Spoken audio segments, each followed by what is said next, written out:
Nigerian televangelist T.B. Joshua. We have the senior pastor of Rhema Bible Church, Pastor Ray McCauley, and BBC freelance journalist and editor of Parable magazine, Solomon Ezang Ashoms. Welcome to the show, gentlemen. Firstly, let me begin. It's an absolute tragedy what we've seen happen. Pastor Ray, what is your reaction? Well, I think the first thing is we send our condolences to the people and the families that have lost loved ones. I think it's time for the churches to pray and to be available to counsel those that have been traumatized and those that have lost loved ones. And on behalf of our churches, the International Federation of Christian Churches and our Religious Leaders Council, we're asking people to pray for them. Solomon, you've been investigating T.B. Joshua for some time. You've written a couple of articles. Briefly take us through what's the summary of what you've managed to find out about him. Well, I started investigating him quite a bit. I'm a Nigerian originally, so I've been following him for over 20 years now. I used to really support and really hold the ministry right up there. But about 5 years ago, I got some call from Nigeria from a guy who used to be his assistant for about 12 years. And he has a lot of allegations against him. And we tried to get T.B. Joshua to speak to us before we wrote the article. He sent his staff to meet us. We were just getting videos and magazines and tapes. That's not what we need. We had answers. A lot of allegations from human sacrifice to manipulation to control to just a whole lot, And we did that. The first issue, part of that article that came out, for the first time in my life was threatened. I got a call from Lagos. It was actually threatening, saying, look, we know who you are. We're going to make sure we deal with you. But for me, to summarize everything, T.B. Joshua, if you look at his ministry and Christian history, is not the way that it should be. Nigeria itself is divided, in supporting T.B. Joshua. I would consider, after my investigation, T.B. Joshua and the Synagogue Church of All Nations in Lagos are partly a church and partly a cult. Based on my investigation. A lot of people would not agree with that, but that's what I see. There's been a lot of manipulation, a lot of control. And today he has grown so much. A lot of people go there seeking for hope. And it's so sad that people went to Lagos seeking for hope, and then they lost their lives there. Their families are going to be really not happy about it, but that's just the way that it is. Pastor Ray, as a leader of one of the organizations that heads up church leaders in this country, is it concerning to hear of hundreds of South Africans that are going to a church that has such grave allegations against it? Well, I think Solomon knows more about it than I do. I never was intimately involved with him or ever met him. But I think he needs to come out and have a press, invite the press to a conference right now and have a press conference where he explains himself and then answers some of the questions that everybody's asking, because there's conspiracy theories now. There's a lot of different things that are being said right now. But he needs to address, I think, the media, and he needs to answer questions. And the building has come down. It did collapse. And I think that it's taken too long for them to come out and give us a report of exactly what is going on. And hopefully our government can get involved and the Nigerian government involved and come up with some of the answers. Now, Solomon, is it a surprise, given what you know about T.B. Joshua and the church, that information about this incident has taken so long to actually make its way into the public space? Of course, there are allegations that the government was also trying to help him keep it under wraps. It's not a surprise. This is 5 days later. Everything happened on a Friday. The first thing they said about it was just basically trying to be defensive. It's so sad that a Christian leader would come out and try to be defensive and say, look, there was a plane that was hovering around the skies around our building 4 times. You have to talk about people. First, you said people were not dead. First, and then secondly, you said, no, we're getting people out. There's a lot of nationals involved here, but it's not a surprise. Like I said again, the Synagogue Church of All Nations has a lot of cultish attributes. And as a cult, what you try to do is you control information. You decide what to tell people and what to withhold from people. And that's what we see today. The Lagos State Governor, Fashola, was there to visit.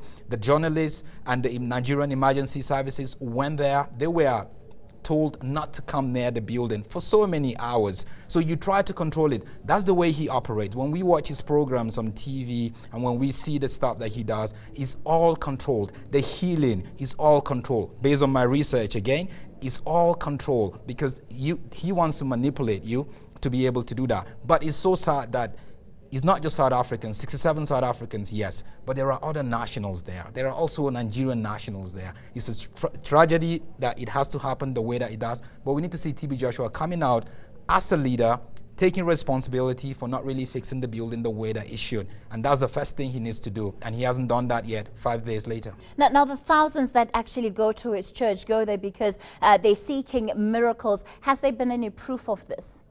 There's been proof and not proof. There's a bit of it saying proof, but again, back to the guy that I spoke who served as his assistant for 12 years. He said, look, a lot of this stuff has been manipulated. I got a lot of calls internationally and locally. People also, the first time I wrote an article about him saying, look, I've been there and this is what I saw. And it's not really pleasant. A lot of this, in church, let's face it, churches today try to create miracles. It's not Jesus that is creating miracles in a lot of the situation. We don't have to fool ourselves. That's a reality. Is Jesus still a miracle maker? Yes, he is.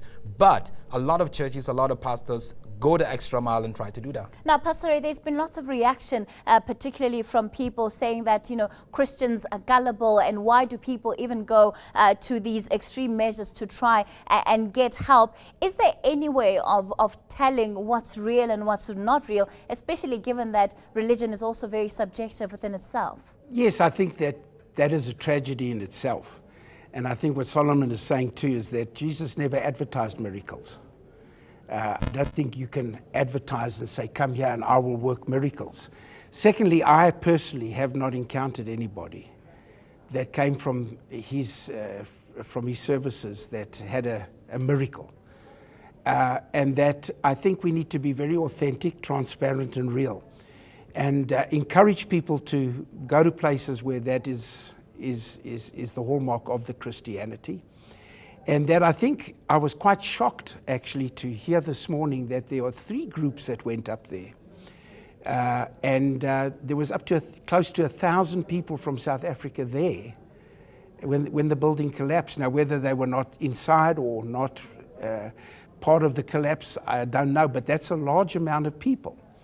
And I think that we got to be very transparent, and he needs to be right now. He needs to, and his church leadership, wherever it is, needs to come out, be transparent, be authentic, and open himself up to the media and to say this is exactly what's going on, and for them to be able to question him. And now this is a man who's a self-proclaimed prophet. Pastor Ray, how do people tell the difference when seemingly, as Solomon has said, there's a lot that is done to give the appearance of authenticity at the least? Well, I think, first of all, desperate people get very desperate to get something. So they'll go anywhere if they're that desperate, they're dying or they have a terminal disease or there's no hope for them medically. So that's very hard to stop people from doing that. But I think you've got to look at the fruit of the situation, to look at the accountability of the situation, to see where the submission to other leaders comes into being, and to understand that you need to be more cautious about where you go and what you do. And Solomon? Yes, I must add though, Pastor Ray earlier on mentioned the International Federation Council of Churches, which has a group of churches, like the South Africa here, there's the South African Council of Churches. In Nigeria, we have what we call CAN, Christian Association of Nigeria, for every church. You come under the umbrella, they try to help, they regulate everything around the church. And then there is the PFN, the Pentecostal Fellowship of Nigeria. Now, TB Joshua is not a member of any of these groups.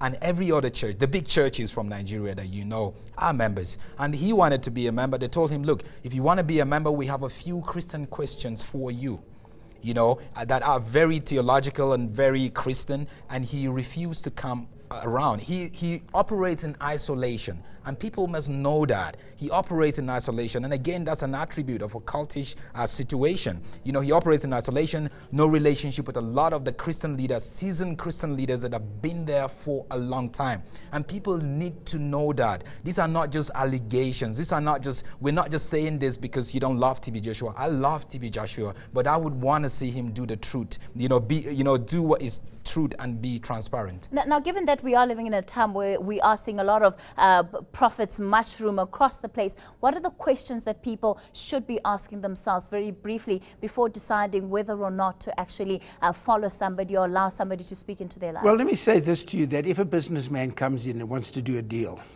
as a businessman, surely you should check the track record of that person. Where do they come from? Who do they represent? What's their standing in business and with the banks, etc., etc. And I think we need to do the same with churches. Where do these people come from? Are they isolated? Yeah. Are they just here for a short period of time? You know, it's a lot of those type of questions. The authenticity of the track record, and I couldn't agree more with Solomon. But you know, we've been now nearly 40 years in the ministry. So there is good and bad track records, but there is a track record. And I think people need to at least be open to ask that and to question that. And that's the same questions the Christian leaders in Nigeria wanted to ask TB Joshua. What's your track record? What's your church history? Who was your pastor? Where did you grow up? When did you get born again? You know, the Christian term.